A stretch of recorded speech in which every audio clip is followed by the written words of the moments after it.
Hello student, welcome back to pharma fact with M K YouTube channel. Student आपको पता होगा हम अपने चैनल पर स्टार्ट कर चुके हैं, अपने ऐप पर स्टार्ट कर चुके हैं डी फार्मा एक्सेट एग्जाम 2024 के लिए एक न्यू बैच जिसका नाम है क्रैश कोर्स।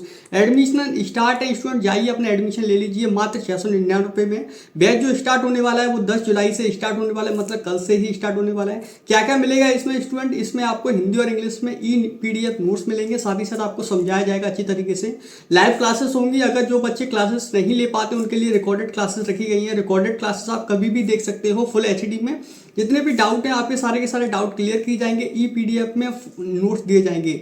और स्टूडेंट अगर आपको सैंपल देखने हैं तो सैंपल आप देख सकते हो, डेमो वीडियो जो हम अभी बना रहे हैं जो आप देख सकते हो इस पे यूट्यूब चैनल पे मिल जाएगी और ये आपको ऐप पर भी मिल जाएगी। साथ ही साथ आपको यहाँ पर ई कंटेंट में नोट्स जो कि डेमो नोट्स हैं वो भी आप फ्री ऑफ कॉस्ट वहाँ पर देख सकते हो। हमारे ऐप पर जाके ऐप कहाँ मिलेगा, लिंक डिस्क्रिप्शन बॉक्स में, जाइए गूगल प्ले स्टोर से ऐप को डाउनलोड कर लीजिए। चलिए अब आगे बढ़ते हैं। आगे देख सकते हैं स्टूडेंट डी फार्मा एक्सेट एग्जाम 2024 के लिए हम लेके आए हुए हैं फार्मास्यूटिक्स से MCQ चैप्टर 1 के लिए। जो MCQs रहने वाले हैं history of profession of pharmacy से रहने वाले हैं। स्टूडेंट अब बात आती है कि सर हमने जो तैयारी करी थी वो तो रैपिड रिवीजन था, तो हमें पता नहीं है कि history of profession of pharmacy में क्या है। तो स्टूडेंट इसके लिए हमने एक समाधान निकाला है। हम जो भी आपके लिए MCQs लेके आएंगे जिस भी सब्जेक्ट से, उस सब्जेक्ट को पहले हम आपके लिए समझा देंगे, अच्छे से समझा देंगे, अच्छे से बता देंगे, उसके नोट्स भी आपको प्रोवाइड कर देंगे, है ना। उन नोट्स को पढ़िए रैपिड, और रैपिड पढ़ने के बाद आप क्या है MCQs आप दे सकते हो। मैं मनीष कुमार स्वागत करता हूं आपका।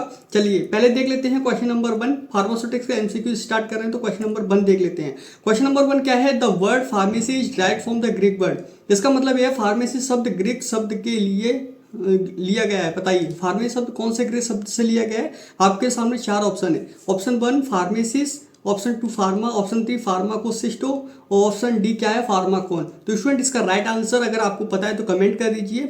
इसी तरीके से आपके लिए हम MCQ सीरीज अपने ऐप पर क्रैश कोर्स में लेके आने वाले हैं। तो स्टूडेंट आप देख सकते हो डेमो वीडियो हम किस तरीके से आपके लिए लेके आए हुए हैं। इसका राइट आंसर है the word pharmacy direct from the Greek word, जिसका क्या मतलब होता है? फार्माकोन। फार्माकोन ही क्या होता है? हमारा फार्मेसी से ड्राइव होता है। ठीक है बच्चों, यह कैसा वर्ड है? ग्रीक वर्ड है।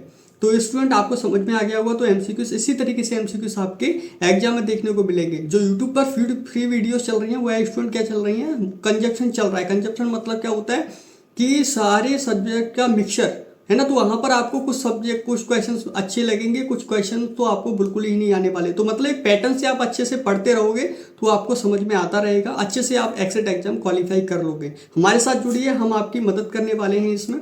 चलिए क्वेश्चन नंबर 2 देख लेते हैं। The chairman of the first edition of the Indian pharmacopoeia, मतलब IP के प्रथम संस्करण के अध्यक्ष कौन थे? आपको यह बताना है। राइट आंसर आप कमेंट कर दीजिए। आपके आंसर्स हैं doctor VN Ghosh, doctor BK Mukherjee, doctor Nityanand and mister Prashant टोटो।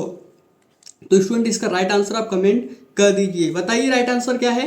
चलिए एक्सप्लेनेशन देख लेते हैं राइट आंसर के साथ। Chairman of the first Indian pharmacopoeia, जिसको हम IP बोलते हैं, was doctor V Mukherjee. Doctor V Mukherjee कहाँ पर है? Option number B। Option number B हमारा राइट है। इसमें आगे क्या लिखा हुआ है? The Indian pharmacopoeia is official document that set the standard for the quality and purity of the drug in India. तो स्टूडेंट जो हमारा इंडियन फार्माकोपिया है ये क्या करता है? एक डॉक्यूमेंटेड है जो कि हमारे लिए स्टैंडर्ड को सेट करता है। किसके लिए? क्वालिटी, किसी भी ड्रग की क्वालिटी किस तरीके से होनी चाहिए और उसकी प्योरिटी कैसी होनी चाहिए उसके लिए। तो मस्ट स्टूडेंट आपको समझ में आ रहा होगा। अगर समझ में आ रहा है तो वीडियो को लाइक कर दीजिए। चलिए आगे देख लेते हैं। क्वेश्चन नंबर 3 क्या है? The current edition of the Indian pharmacopoeia has how many volumes. तो हिंदी में इसका क्वेश्चन का मतलब यह है कि इंडियन फार्माकोपिया के वर्तमान संस्करण में कितने खंड है? बताइए आपको पता है? अगर आपने ऑनलाइन भी अगर MCQs दिए हुए हैं, ऑनलाइन MCQs किसी की चैनल पर आप ज्वाइन कर रहे हो तो स्टूडेंट आपको इस तरीके से नहीं बताएगा वो। तो स्टूडेंट आपके आंसर्स हैं 5, 7, 6 एंड 4। तो स्टूडेंट इसका राइट आंसर अगर आपको पता है तो बता दीजिए। हमने सब कुछ इलेबोरेट किया हुआ है, सब कुछ आपको ई PDF नोट्स में बताया हुआ है। चलिए उसका भी आपको वीडियो डेमो के रूप में दिखा देंगे तो आप देख सकते हो। आपको एक अच्छी तरीके से क्लियर हो जाएगा कि हमें कोर्स लेना चाहिए या नहीं लेना चाहिए उसके बारे में। ठीक है, इसका राइट आंसर देख लेते हैं क्या है। The current edition of the Indian pharmacopoeia IP has 4 volume. Current edition कौन सा चल रहा है स्टूडेंट? करंट एडिशन चल रहा है हमारा 2022। ठीक है बच्चों, चलिए, the volume has compressive standard for the guidelines for the quality and purity. मैंने अभी आपको बताया इंडियन फार्माकोपिया क्या सेट करती है, स्टैंडर्ड सेट कर देती है किसके लिए, क्वालिटी के लिए एंड प्योरिटी के लिए। याद रखिएगा, अब जब भी क्वेश्चन आता है तो आप इसमें अच्छे से कर पाओगे। चलिए क्वेश्चन नंबर 4 देख लेते हैं। इंडियन फार्माकोपिया यूज फॉर, इसमें बताया गया है कि भारतीय फार्माकोपिया का उपयोग किसके लिए किया जाता है। आपके आंसर्स आपके सामने अवेलेबल हैं। मैट्रिक के लिए किया जाता है, अवॉइडोपॉइज सिस्टम के लिए किया जाता है, एपोथेरिस सिस्टम के लिए किया जाता है, या इन सभी के लिए किया जाता है। बताइए इंडियन फार्माकोपिया का यूज किसके लिए किया जाता है, बताइए।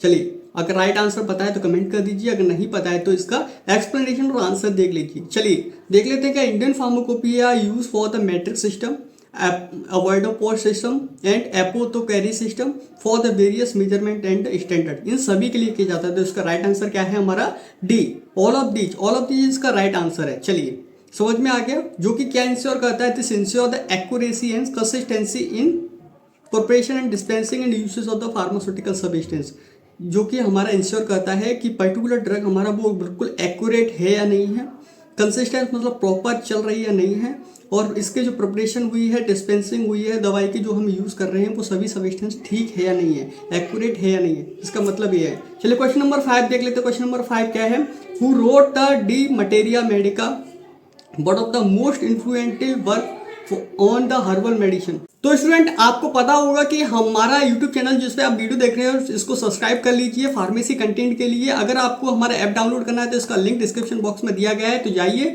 फार्मा फैक्ट विद एमके, इसका लिंक डिस्क्रिप्शन बॉक्स में है। और एक कॉमन व्हाट्सएप ग्रुप हम आप लोगों को लिए दे रहे हैं जो कि 24/7 आपकी सेवा में उपस्थित रहेगा, वह ग्रुप व्हाट्सएप ग्रुप है, जाइए ज्वाइन कर लीजिए। क्वेश्चन नंबर 6 देख लेते हैं। The was enact the national first minimum education qualification for the pharmacy practice. इसका हिंदी में तात्पर्य है कि फार्मेसी प्रैक्टिस के लिए देश की पहली न्यूनतम शैक्षणिक योग्यता लागू की गई। कौन सी शैक्षणिक योग्यता किस नियम के अधीन लागू की गई आपको बताना है। आपके आंसर्स आपके सामने अवेलेबल हैं। Pharmacy act 1948, drug and cosmetic act 1940 and DPCO and dry price control act इसका नाम है। ऑल ऑफ दीज है ना, इस 4 ऑप्शन है, 4 ऑप्शन में से राइट आंसर बताना है कि फार्मेसी प्रैक्टिस के लिए देश में पहली न्यूनतम शैक्षणिक योग्यता कौन सी है और किसके अंदर आती है, बताइए। अगर न्यूनतम शैक्षणिक योग्यता की बात की जाए तो आपको डी फार्मा आपको पता होगा, और ये किसके द्वारा लागू की गई थी, यह लागू की गई थी फार्मेसी एक्ट 1948 के अधीन। मतलब इसका राइट ऑप्शन जो कि है ए, ये हमारा बिल्कुल राइट है, ठीक है। क्वेश्चन नंबर 7 देख लेते हैं। Who is the father of pharmacy education India. Bharat में फार्मेसी शिक्षा के जनक के रूप में किसे माना जाता है आपको बताना है। आपके आंसर्स आपके सामने अवेलेबल हैं। Acharya PC Roy, professor Madhavlal Shroff, Sushruta and Charaka. तो बताइए आपके राइट आंसर आपके सामने अवेलेबल है। तो राइट आंसर क्या है हमारा, प्रोफेसर माधवलाल श्रॉफ। तो इसका ऑप्शन जो कि है हमारा बी, ये क्या है हमारा करेक्ट आंसर है, ठीक है। फादर ऑफ फार्मेसी इनको बोला गया है इंडिया में एजुकेशन के लिए। He played the provident role in development and stabilization of the pharmaceutical education profession in India, ठीक है। समझ में आ गया होगा आपको। क्वेश्चन नंबर 9 देख लेते हैं। ये भी है, who organize the Indian pharmaceutical congress every year. मतलब हर वर्ष भारतीय फार्मास्यूटिकल कांग्रेस का आयोजन कौन करता है। तो इसका राइट आंसर आपको पता होना चाहिए। जिसका राइट आंसर है आईपीसीए का है, जैसे देख लीजिए Indian pharmacopoeia pharmaceutical Congress association. इसका राइट आंसर क्या है हमारा बी। तो ठीक है बच्चों, जिसका राइट आंसर ये है। ये डेमो क्लासेस है स्टूडेंट, अगर पसंद आ रही है तो हमारे कोर्स को जरूर परचेस कीजिए स्टूडेंट। आपके लिए हमने मात्र 699 रुपये में आपके लिए लेके आए हुए हैं। 10 जुलाई मतलब कल से स्टार्ट होने वाला है ये बैच। क्या क्या मिलने वाला है आपके सामने अवेलेबल है। हिंदी और इंग्लिश पीडीएफ में नोट्स मिलेंगे आपको, ई पीडीएफ नोट्स मिलेंगे, डाउट क्लियर होंगे, लाइव और रिकॉर्डेड क्लासेस मिल जाएंगी। बैच स्टार्ट होने वाला बैच का नाम है क्रैश कोर्स। एडमिशन ओपन है। D pharm first year, D pharm second year वाले बच्चे एक्सेट एग्जाम की तैयारी कर सकते हैं। चलिए मिलते हैं ऐसी तब तक के लिए दोस्तों, बाय बाय।